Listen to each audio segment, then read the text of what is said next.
It was September 10th, 1944.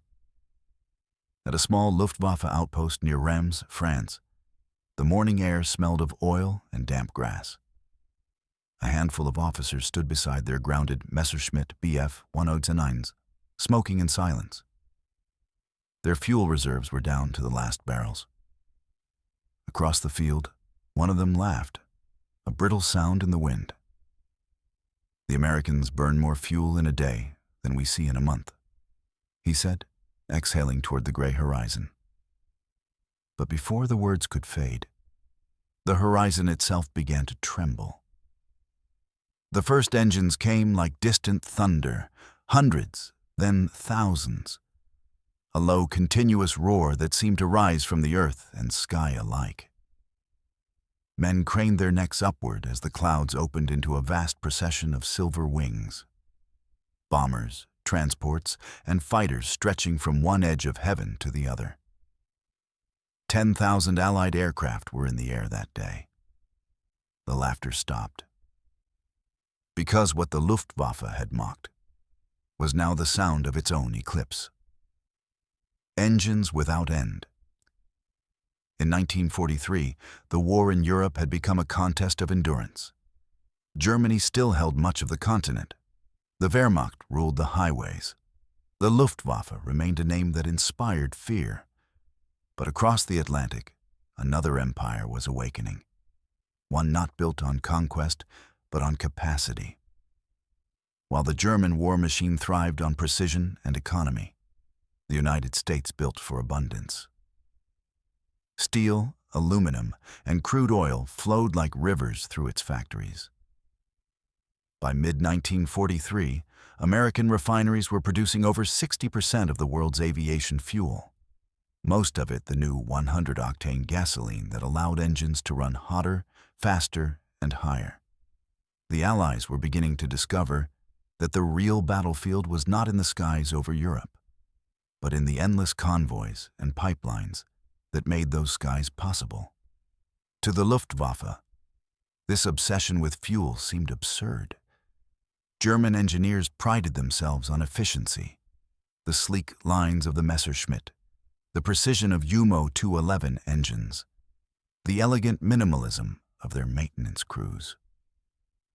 In contrast, the American airfields in Britain looked like organized chaos. Oceans of drums, endless truck lines, and bomber crews that treated fuel as if it were infinite.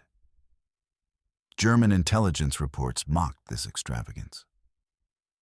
"They waste it," one analyst wrote in 1943. "They flood the air with machines, believing numbers can replace skill." To the men at those desks in Berlin, numbers could never replace the ace in the cockpit. But numbers and gallons were exactly what would soon define the air war.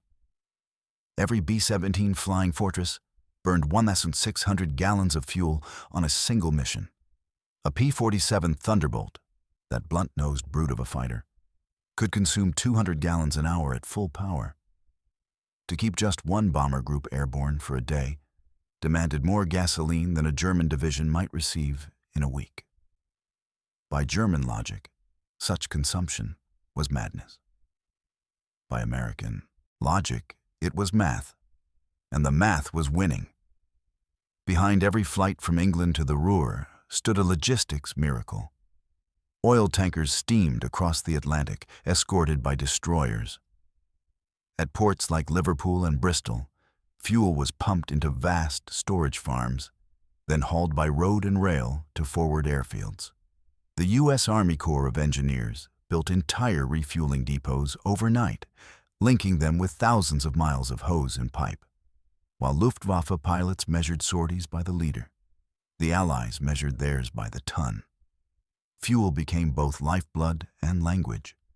It dictated how far a Mustang could escort, how many tons a Liberator could lift, how deep a formation could strike. When the fuel flowed, the bombers flew. When it stopped, the war stopped. By late 1943, the Luftwaffe began to feel the edge of this imbalance. German synthetic fuel plants, built from coal, could not keep pace. Allied bombing campaigns targeted refineries at Leuna, Merseburg, and Politz, each strike slicing deeper into the Reich's arteries. Yet even as their own reserves shrank, German officers comforted themselves with a dangerous illusion that America's extravagance was unsustainable. They imagined the Allies would choke on their own consumption, that no army could feed so many engines, no economy could endure such appetite. They were wrong. In January 1944, General Karl Spaatz issued a simple directive: the air war will be won by supply. His order realigned the entire Allied logistics network, from tanker fleets in the Atlantic to the fuel bladders under the hedgerows of Normandy. Every gallon now had a destination and a purpose. What the Germans called waste became weaponized volume. And behind that volume was industrial geography, unlike anything the Axis possessed. Texas refineries, Louisiana cracking plants, and Pennsylvania oil fields fed the war like a living organism. In the words of one petroleum officer, "Every drop that leaves a pump in Houston lands as power in Europe." The Luftwaffe officers who laughed at Allied fuel habits in 1943 would soon face a truth written not in tactics, but in tonnage. Because in modern war, the side that feeds its engines longest does not merely fight longer.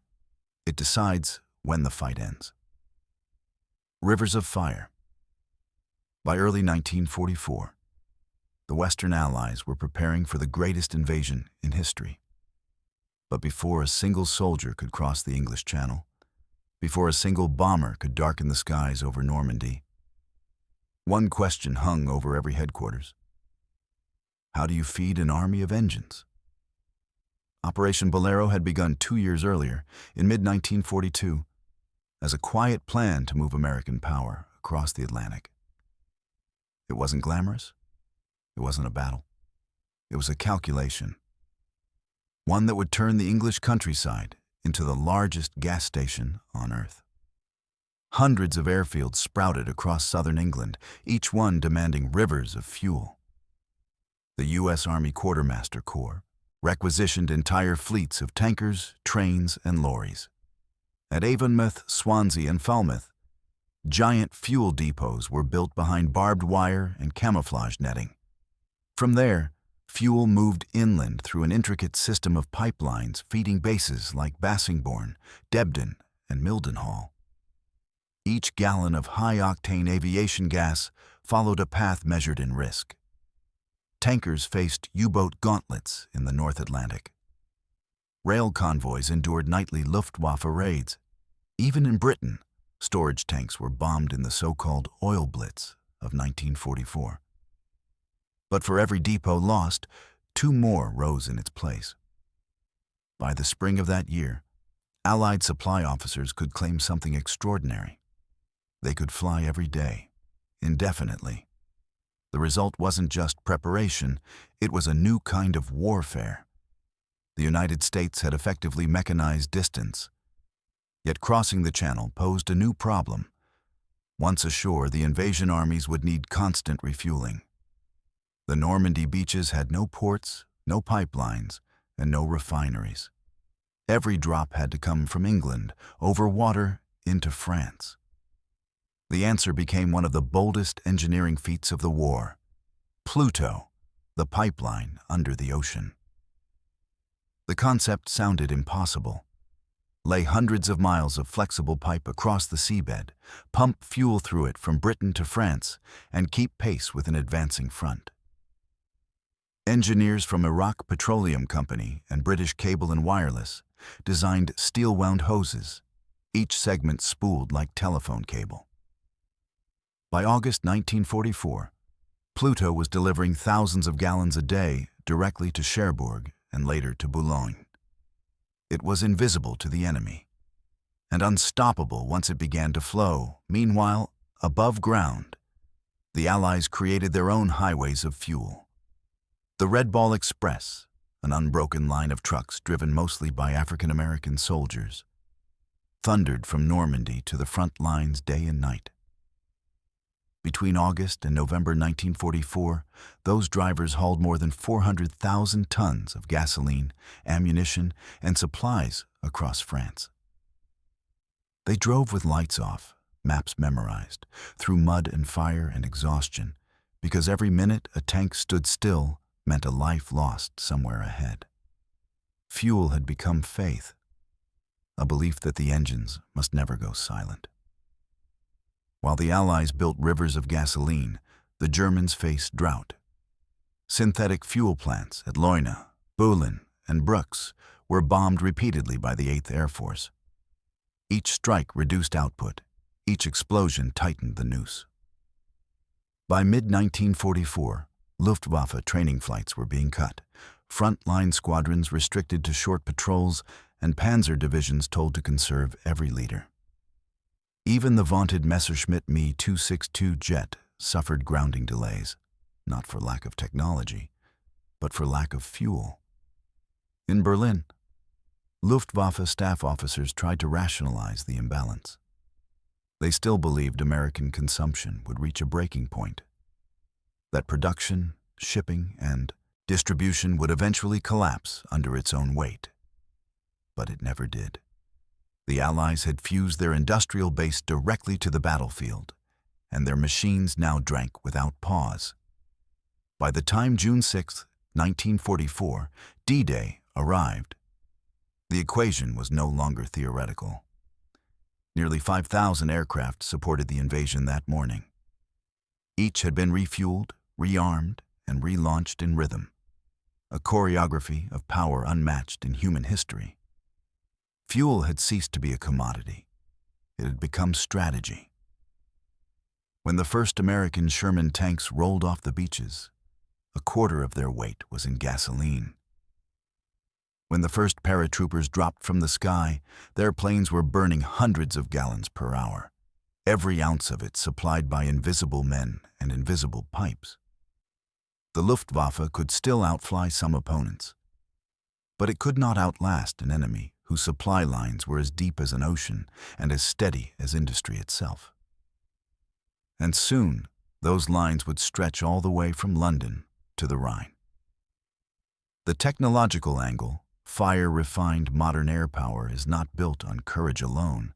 It is built on chemistry. By 1944, the United States had perfected something Germany could not replicate at scale: 100-octane aviation fuel. Before the war, aircraft engines ran on gasoline rated around 87 octane, adequate for low compression designs but prone to detonation at high power. The American fuel, however, was blended through advanced catalytic cracking processes pioneered by companies like Standard Oil, Texaco, and Shell.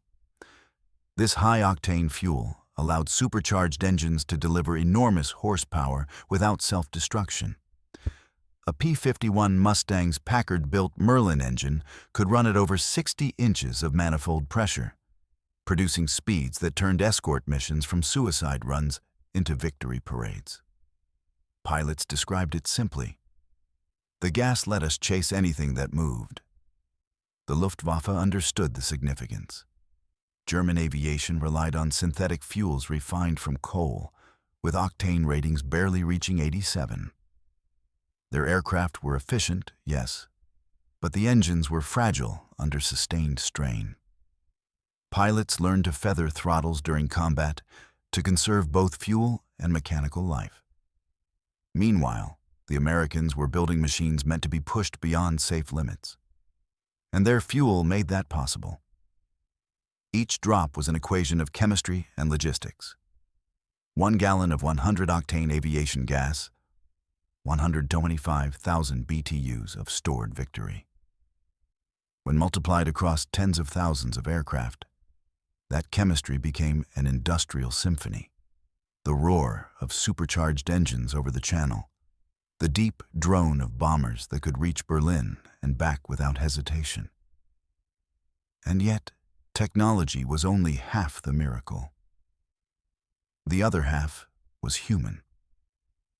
The human angle, the quiet front. For every bomber that lifted from an English airfield, hundreds of men and women made it possible. and most never left the ground. Their war had no medals, no dogfights, no glory. But without them, no pilot would have ever taken off. They were the refueling crews, the tanker drivers, the pipeline engineers, the dock workers unloading drums under blackout curtains. They lived with the constant hum of engines, the smell of gasoline soaked into their skin, and the knowledge that a single spark could erase them in an instant. At bases like Thorpe Abbotts, Duxford, and Rattlesden, fuel convoys arrived in convulsions. Hundreds of trucks at night, headlights hooded, moving through rain and fog. Drivers were forbidden to smoke. Many didn't even carry radios, lest a stray signal invite disaster. They followed chalk markings on the road or memorized routes by feel. A single bomber squadron could drain 50,000 gallons in one morning sortie. Refueling meant speed, coordination, and danger. Pump crews worked shoulder to shoulder as engines idled, propellers spinning just yards away. Any misstep could turn an airfield into an inferno. The U.S. Army Air Forces established fuel discipline protocols. Gloves on, no static electricity, grounding wires clipped before flow. Still, accidents happened. On May 27, 1944, a ruptured hose at a base in Norfolk ignited, killing 3 mechanics and destroying 2 aircraft. The next day, operations continued as if nothing had occurred. There was no other choice. Women played their part too. In Britain's Air Transport Auxiliary and in American logistics units, they drove tankers, checked gauges, filled drums. A British WAF officer once called them the veins through which the lifeblood of air power flows. In the forward areas after D-Day, the danger multiplied. Allied engineers had to lay temporary fuel lines over beaches and through minefields. At Omaha, pipe fitters worked waist-deep in surf, while shells landed in the distance. Their orders were simple: keep the fuel flowing, no matter the cost. And they did. One corporal in the 697th Engineer Petroleum Distribution Company later said, "We didn't see the war, we heard it, in every truck that left us full. It was this human network, uncelebrated, unarmed, but relentless, that made the difference between potential and power." When General Eisenhower later remarked that logistics won the war, he wasn't speaking abstractly. He meant these people: the men who filled the hoses, the women who measured the gauges, the officers who turned gallons into sorties. Every bomb dropped, every dogfight fought, every breakthrough achieved, all of it traced back to the anonymous labor of fuel handlers who turned gasoline into air supremacy. And that supremacy had a price measured in sweat, risk, and exhaustion. They worked until their hands blistered and their uniforms smelled perpetually of gasoline. They slept beside tanks and hoses because the line could never stop. When asked what kept them going, one sergeant replied, "Because if we stop, the sky goes dark."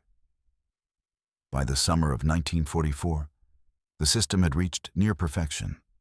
Technology and manpower had fused into an engine of their own, self-sustaining, disciplined, and endless. But the war wasn't yet won. The Luftwaffe was still dangerous, still striking, and still convinced that American overproduction was a weakness waiting to collapse under its own weight. What they didn't realize was that behind every takeoff, the Americans were already rewriting the mathematics of air power. The question was no longer who had the better pilots or who had the better planes. It was who could afford to keep them flying the longest. The tactical angle, fuel as strategy. Every pilot in 1944 understood that the sky itself had changed. In the early years of the war, air combat was about bravery, about duels, maneuver, and instinct. But by mid-1944, the sky had become a system, governed by logistics, mathematics, and the flow of fuel. The Allied combined bomber offensive, launched in early 1943, had begun as a desperate gamble. Bombers without long-range escorts suffered catastrophic losses over Germany. But once American 100-octane fuel allowed fighters to carry external drop tanks, the equation reversed. A P-51 Mustang, fitted with twin 75-gallon tanks, could now fly from England to Berlin, protect the bombers, and return home. Something no Allied fighter had ever done before. This single innovation, made possible entirely by fuel engineering, changed the air war overnight. Long-range escort meant sustainability. It meant that formations no longer turned back at the German border, leaving bombers unguarded. It meant Luftwaffe interceptors had to fight from takeoff to landing, burning irreplaceable leaders every minute. Every Allied gallon expended drained a German one, and the Luftwaffe's tank was running dry. Tactically, the Americans began using their advantage ruthlessly. Fighter sweeps ahead of bomber streams destroyed enemy aircraft on the ground. Strafing missions targeted supply depots, tankers, and refineries. Even when no bombs fell on Berlin, every sortie cost the Reich precious octane it couldn't replenish. General James Doolittle redefined the mission in March 1944. Our first job is to destroy the German Air Force.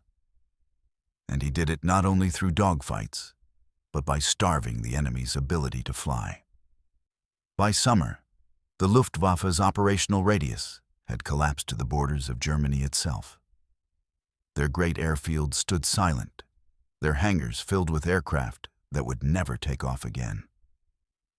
It wasn't a lack of courage, it was a lack of fuel. The enemy angle, the descent of the Luftwaffe. In the beginning, the Luftwaffe had seemed invincible. Its pilots were among the best trained in the world, its engineers pioneers of aerodynamics, and its doctrine honed by experience in Spain and Poland. But by 1944, all of that brilliance was being strangled by a single constraint, the SA, disappearance of gasoline. Germany had no major natural oil reserves. Its wartime fuel came almost entirely from synthetic production, the conversion of coal into liquid hydrocarbons through the Fischer-Tropsch and Bergius processes. These facilities were miracles of chemistry, but fragile in war. Each plant required uninterrupted electricity, cooling water, and railway access. When the 8th Air Force began targeting them systematically, it was like striking arteries with a scalpel. On May 12, 1944, Allied bombers hit the synthetic fuel plant at Luna-Merseburg. The destruction was catastrophic. In one day, German fuel output dropped by 42%. By June, aviation gasoline reserves had fallen to the lowest level since 1939. Pilots were ordered to taxi sparingly. Training flights were reduced to a few minutes of airtime. Young cadets graduated to combat with barely 5 hours in the cockpit. Entire fighter wings existed only on paper. The fuel shortage also bred fear. Luftwaffe mechanics began siphoning gasoline from disabled trucks just to start engines. Commanders falsified reports to conceal shortages. Even Adolf Galland, Germany's top ace, admitted later, "We lost the war when we lost our fuel." And yet, within the German command, denial persisted. The Luftwaffe leadership still believed that technological salvation, the jet fighter, the V-weapons, some miracle, could compensate for the collapse of supply. But technology without gasoline was fantasy. When Me-262 jets finally entered service, their operational life was measured not in months, but in missions. Most never flew more than twice before being abandoned. Some were towed to the airstrip by oxen because there wasn't enough fuel for taxiing. The Reich's dream of an aerial revenge had died long before its aircraft stopped flying. It died when the refineries went silent and when the last tank truck was bombed on the road to Leipzig. By autumn 1944, The Luftwaffe was not defeated. It was simply empty. Its runways were quiet. Its officers still wore their medals. But their skies belonged to someone else. The industrial angle, the arsenal of petroleum. If the Luftwaffe's decline was an implosion, America's air empire was an explosion. One measured not in courage, but in barrels. By 1944, the United States Petroleum Administration for War coordinated more than 100 million gallons per day of refined products. Entire railways were converted to oil service. Tanker convoys stretched from Texas to Liverpool without interruption. And unlike the Axis, the U.S. had redundancy. Multiple refineries, multiple ports, multiple supply routes. A single refinery in Baytown, Texas, could produce more aviation fuel in a week than Germany's entire synthetic network in a month. This industrial dominance made fuel not merely a resource, but a weapon. Allied generals could plan offensives knowing they would never run dry. Aircraft could remain in the air long after their opponents had landed. Strategic bombing itself became possible only because supply was limitless. Oil had become the bloodstream of the modern world, and America owned the heart that pumped it. For German observers, it was almost metaphysical. How could one nation sustain such motion? How could so much fire flow so endlessly? The answer was infrastructure and will. Factories in the Midwest ran 24 hours a day. Pipelines crisscrossed continents. Refineries learned to turn crude into high-octane gasoline, synthetic rubber, lubricants, and hydraulic fluids all at once. Every mechanical heartbeat of the Allied war effort, every gear, piston, and track, was oiled by this invisible empire. When historians later described World War II as a war of production, they might as well have said it was a war of combustion. Because behind every victory, there was a spark. And behind that spark, there was fuel. By the end of 1944, the equation was irreversible. The Allies didn't just have more aircraft. They had the means to keep them aloft forever. The Luftwaffe, once master of the skies, was now a spectator to its own demise. And soon, one event, one day, would make that imbalance undeniable to every German officer who still believed efficiency could defeat abundance. The day when 10,000 planes took off in one sunrise. The day the sky belonged to one side. Dawn broke over the English Channel on June 6, 1944, beneath a ceiling of gray cloud and sea mist.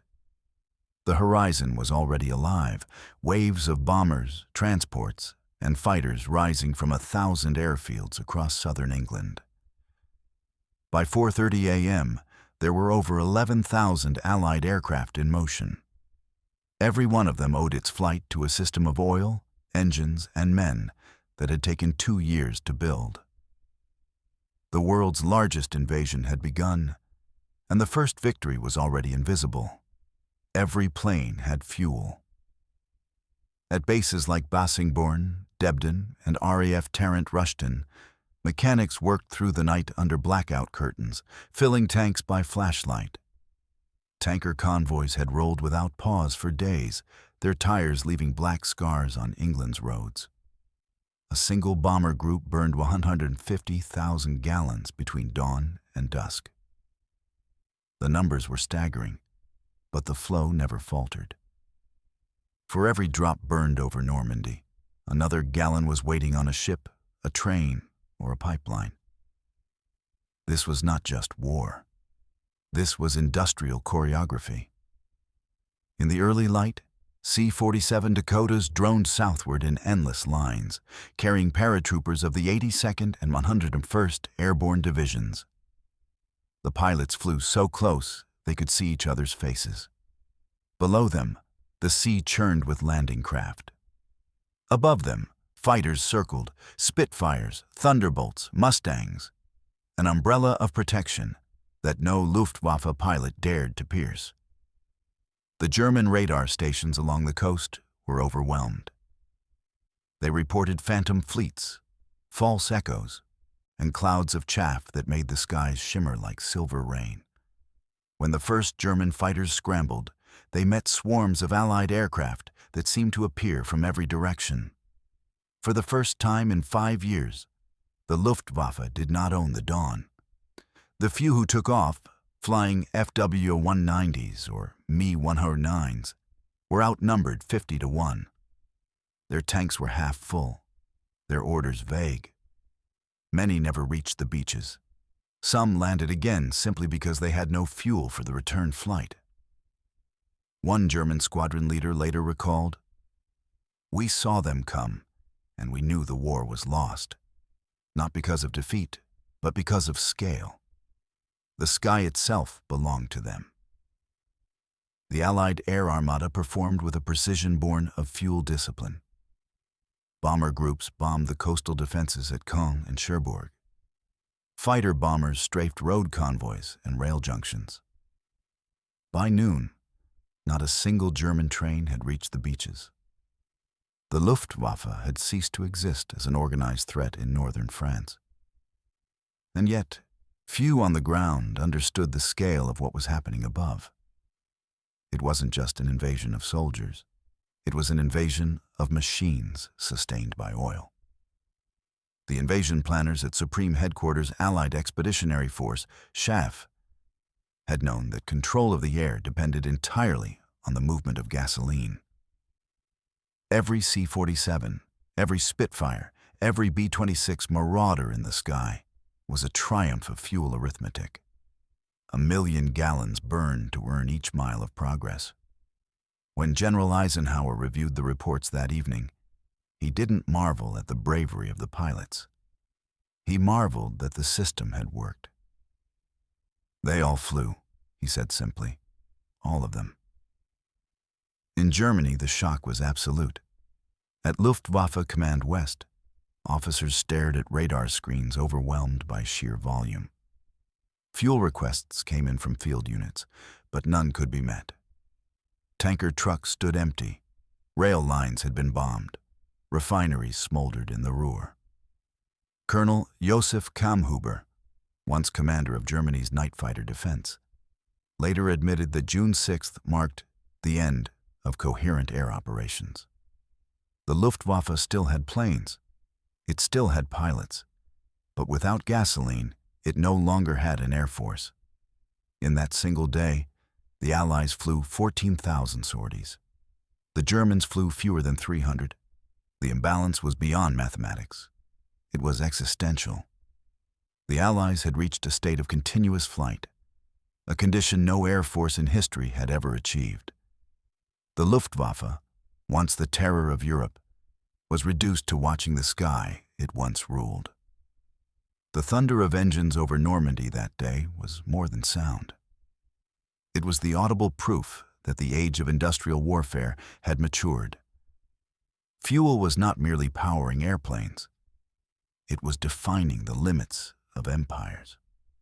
While paratroopers fought in the hedgerows and tanks rolled through the bocage, the real victory was already secured far behind the lines. In the refineries, the tankiest Dutch farms, and the invisible pipelines that made every takeoff possible. The men who laughed at Allied fuel consumption a year earlier now understood what they were truly hearing. The roar of 10,000 engines was not waste. It was inevitability. By sunset, as the last transports returned to England, the sky over Normandy had become a reflection of the world to come. One where the side that could feed its engines ruled not just the battlefield, but the future.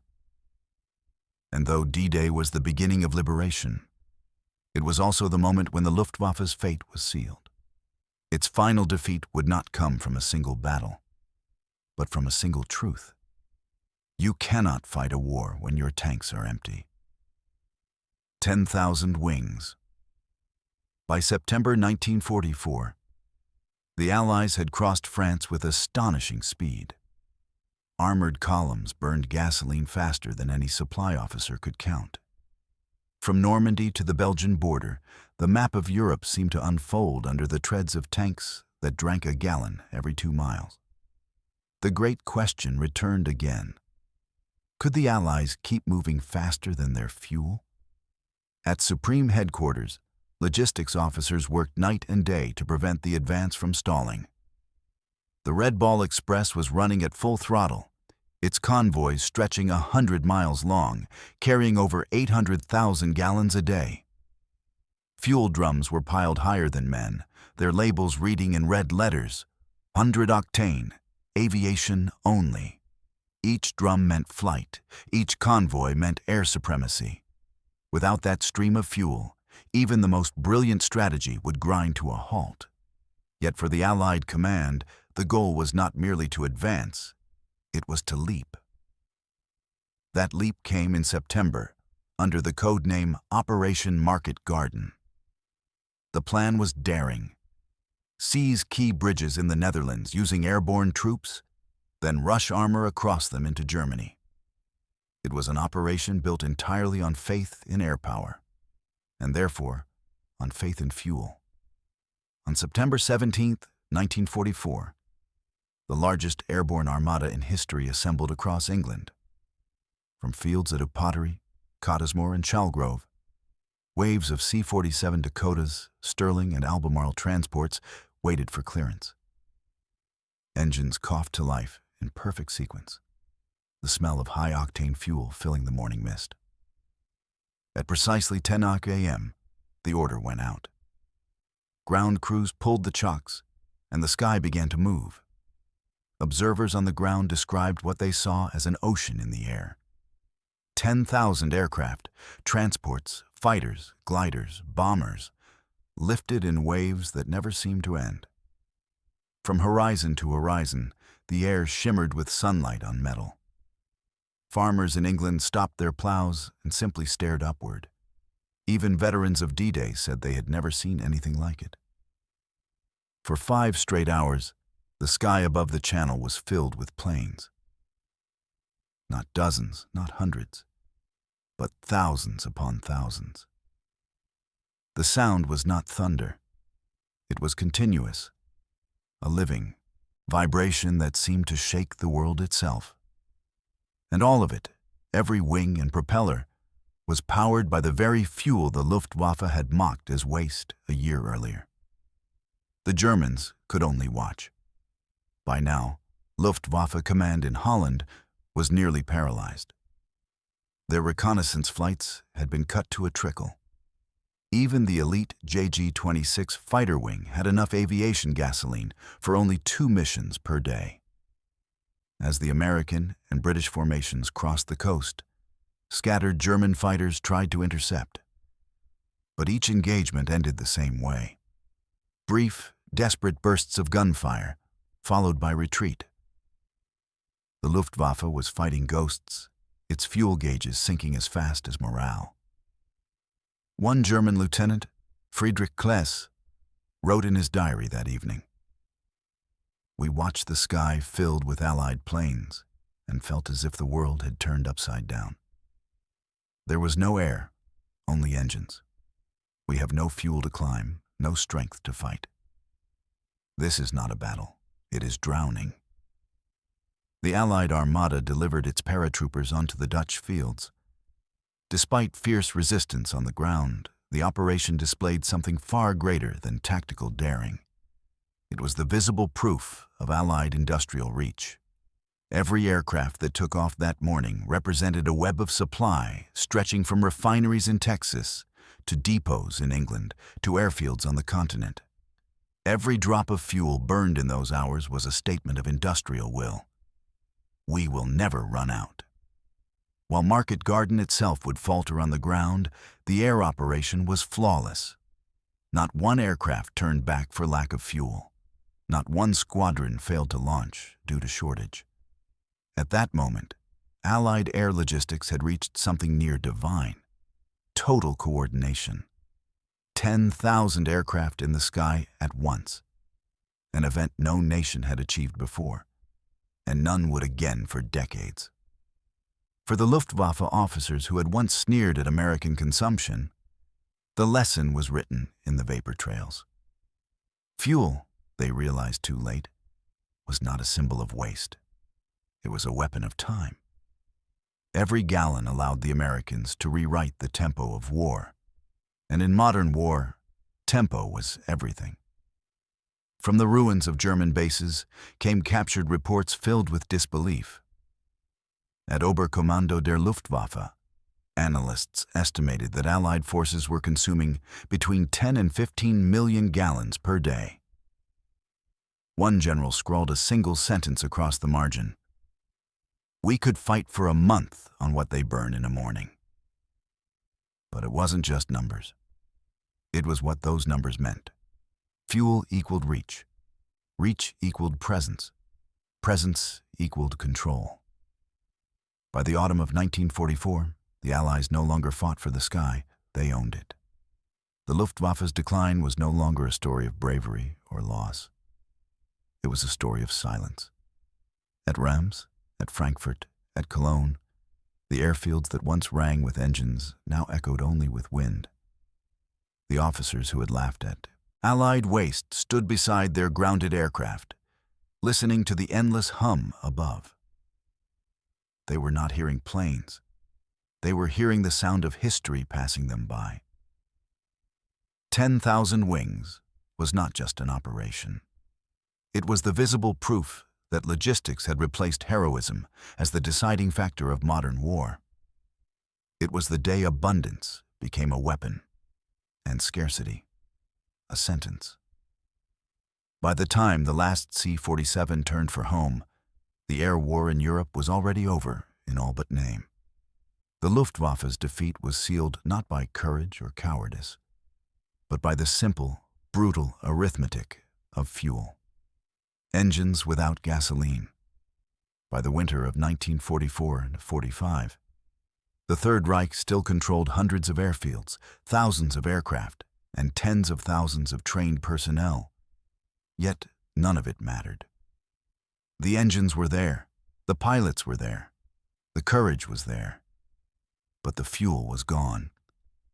The Allied bombing campaign against Germany's oil industry, codenamed Operation Tidal Wave and later expanded under the oil plan, had succeeded beyond expectation.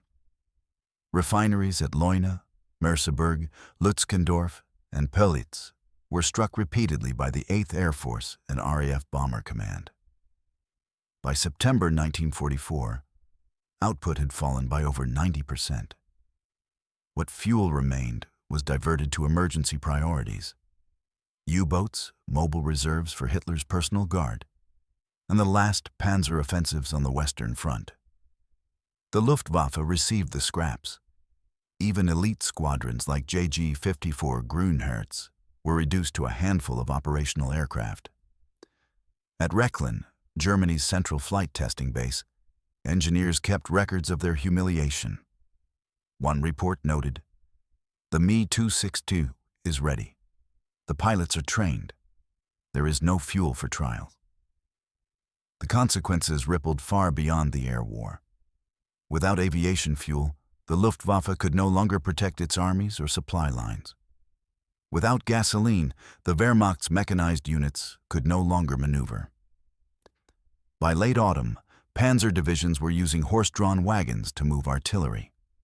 On the Eastern Front, tank crews abandoned vehicles en masse for lack of petrol. In the Ardennes, during the Battle of the Bulge, German armored spearheads ground to a halt not from Allied resistance, but from empty fuel tanks. One SS officer described it bitterly. "Our attack ended where the gasoline ended." The Ardennes offensive, Hitler's last gamble, was built on the fantasy of capturing Allied fuel depots intact. When that failed, the offensive collapsed in days. American soldiers joked grimly that their best defense wasn't artillery. It was the German fuel shortage. Even Hitler himself recognized the disaster. In a meeting at the Wolf's Lair in early 1945, he reportedly slammed his fist on the table and shouted, "It is the oil that decides." He was right. But by then, it was already decided. The Allies, meanwhile, were swimming in fuel. From captured depots in Antwerp to forward bases near the Rhine, Allied engineers laid new pipelines daily. Each one stretched the arteries of victory deeper into Europe. Trucks rolled 24 hours a day, carrying drums marked avgas and motor spirit, the two liquids that powered modern conquest. When American bombers began flying missions directly from French soil in late 1944, sortie rates doubled. A single B-17 squadron at Chevres Air Base consumed 250,000 gallons a week, more than the entire Luftwaffe fighter command could access. Fuel had become not just the foundation of warfare, but its currency. The Allies could afford to spend it recklessly, even extravagantly. Sending fighters to strafe empty airfields, bomb deserted railways, or patrol skies already won. For the Luftwaffe, every flight was a wager against extinction. By March 1945, most German airfields were deserted. Pilots sat idle, reading manuals they would never again apply. A few desperate units switched to bicycle patrols or mounted reconnaissance on horses. Fuel rations dropped to 30 liters per pilot per week, barely enough to start the engines, let alone fight. Captured German officers confessed their disbelief. They had prepared for defeat through combat, not through starvation of motion. To them, the idea that an army could die while standing surrounded by its own machines seemed unthinkable. But that is precisely what happened. The Allies had proven that the modern battlefield was no longer defined by bravery or tactics alone. It was defined by sustainment. An army that cannot move, cannot fight. An air force that cannot fly, cannot exist. The Luftwaffe didn't fall from the sky. It simply ran out of sky to reach. And as Allied tanks rolled across the Rhine under the cover of ever-present aircraft, every German soldier knew what the roar overhead meant. Not just defeat, but an end to the myth of efficiency over abundance, precision over power. Because when the engines went silent, so did the Reich, the empire of oil. When Germany's last aircraft fell silent in 1945, the echo reached far beyond its ruined airfields.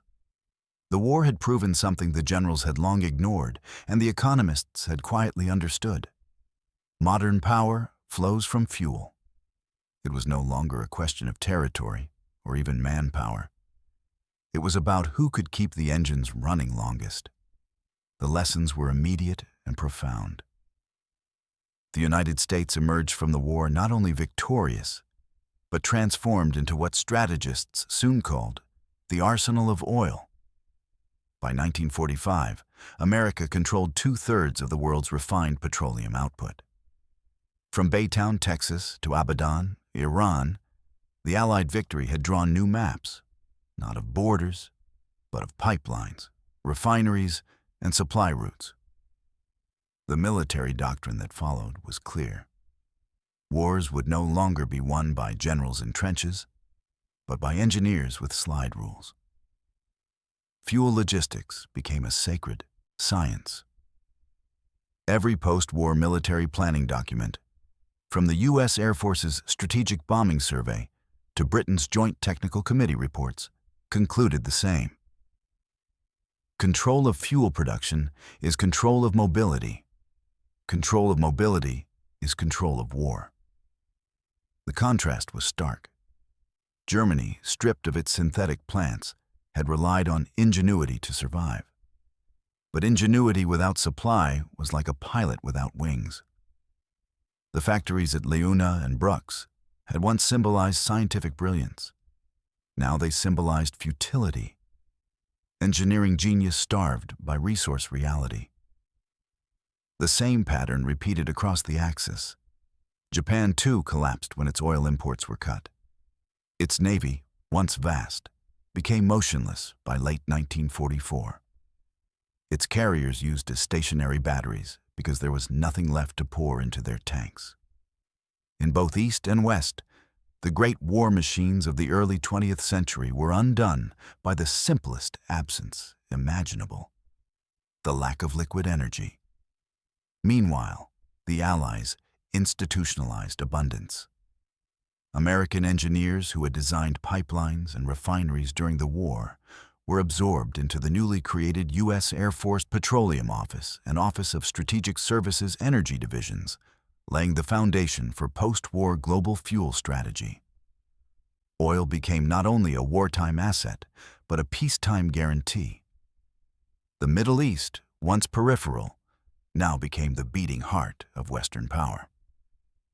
In 1945, Roosevelt met with Saudi King Abdulaziz ibn Saud aboard the USS Quincy, a quiet meeting that symbolized a new alliance born not of ideology, but of necessity. The fuel that had carried bombers to Berlin would now fuel peace, and later, the Cold War. For the men who had fought in Europe, the realization came slowly. Pilots returning home remembered the smell of high-octane gasoline more vividly than the sound of gunfire. Mechanics spoke of the endless convoys of tankers, the gleam of fuel drums under floodlights, the taste of exhaust on the air. The war had been mechanical, but also deeply human, sustained by hands that pumped, measured, and carried day after day until victory. When the strategic bombing survey teams entered Germany after surrender, they found more wreckage of refineries than of aircraft. At Leuna, the twisted pipelines lay like veins drained of blood. In reports to Washington, investigators wrote a single line that became a thesis for modern warfare. The bombing of oil was the most decisive campaign of the war. Even Luftwaffe officers agreed. In his memoirs, General Galland wrote, "We were not defeated in the air by the pilots or the planes. We were defeated by fuel." The statement became both epitaph and prophecy. The oil war of 1939 to 1945 thus defined the second half of the century. From Korea to Vietnam, from Sinai to Kuwait, every major conflict that followed bore its fingerprints. Every modern military map, every supply line, base network, and refueling doctrine traced its lineage to the lessons learned when the Luftwaffe fell silent. It also redefined civilization itself. Highways, airlines, and global trade were all byproducts of the same industrial network that once fed the war machine. The peace that followed was not the peace of disarmament, but the peace of motion, a world powered by petroleum. But in that peace was an unspoken warning. The same energy that gave victory could, one day, give dependency. The same abundance that secured freedom could also chain nations to the fields beneath foreign sands. Still, in the spring of 1945, such thoughts were distant. The world was rebuilding, and for the first time in years, the skies were quiet. At airfields from Normandy to Berlin, mechanics drained the last drops from fuel drums that had once fed the engines of liberation. They stacked the empty barrels in long rows, silent, sun-bleached monuments to the real weapon of the modern age. The officers who had laughed at America's wasteful gasoline habits now stood in ruins surrounded by silent aircraft. They finally understood that the joke had never been on the Americans. It had been on them. The sound of the sky. In the memory of those who lived through it, there was one sound that defined the 20th century. Not the crash of artillery, not the cry of victory, but the steady, endless hum of engines. It was the sound of power made visible. The sound of machines drinking deeply from a civilization that had learned how to turn Earth into fire. When 10,000 Allied planes rose into the September sky of 1944, it was more than a feat of engineering. It was the audible proof that human will could be multiplied by industry. That imagination, when fed by fuel, could become force. The Luftwaffe officers who once laughed at that waste understood too late what they were hearing. Not extravagance, not arrogance, but evolution. War had changed forever. No longer a contest of knights or nations, but of systems, supply, chemistry, coordination, endurance. In that transformation lay both victory and warning. Because the same abundance that saved democracy also chained the modern world to the engines it created. Every highway, every airport, every thundering jet that would follow in peacetime was born from that same moment. The day the sky filled with American planes, and the world realized that whoever commands the fuel commands the future. The ruins of Leuna and Pölitz rusted quietly after 1945, but the pipelines kept flowing, stretching farther each year, through continents, underseas, into new wars yet to come. The empire of oil had no flag, no anthem, no soldiers, only the whisper of turbines and the promise of motion without end. And so the story of the Luftwaffe's laughter ends not in bitterness, but in recognition. They laughed at what they didn't understand. That fuel was not a weakness, but a will, a choice to fight the limits of exhaustion and distance. That morning, when 10,000 planes took off, the world crossed an invisible threshold. From that day forward, every battle would begin not with a bugle, but with the turning of a key. The sound of engines, the sound of modern history beginning.